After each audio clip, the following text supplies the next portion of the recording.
பற்றி தெரியாது. 1968 69 காங்கிரஸ் பிளவுபட்டது.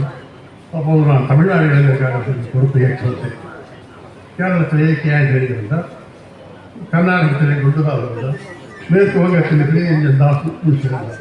இவரெல்லாம் இருந்தபோது நாங்களெல்லாம் இந்திரா காந்தி ஒரு நாள் வீட்டிற்கு அழைத்திருந்தார். வீட்டிற்கு அழைத்திருந்த போது இந்திரா காந்தி ஹிந்தியிலே விளக்கம் சொல்லிக் கொண்டிருந்தார். நான் தமிழ்நாட்டில் இருக்கும் பொழுது பேண்ட் போட்டு இருப்பேன், ஆனால் டெல்லிக்கு போனால் வேட்டி கட்டிக் கொள்வேன் என்றால் என்னை தமிழக என்று அடையாளப்படுத்துவதற்காக அங்கே நான் வேட்டி கட்டிக் கொள்வது எனக்கு பழக்கம், இங்கே சௌகரியமாக இருக்கிறது என்பதற்காக இங்கே பேட்டை போட்டுகிறேன். இந்திரா காந்தி அங்கே பேசிக்கொண்டே வந்து என்னையும் ஏகேஎஸ்ஐயும் வயலா ரவியை பார்த்துவிட்டு ஹிந்தியை என்ன சொன்னார்களோ அதை ஹிந்தியை மொழிபெயர்த்து சொல்வார்கள்.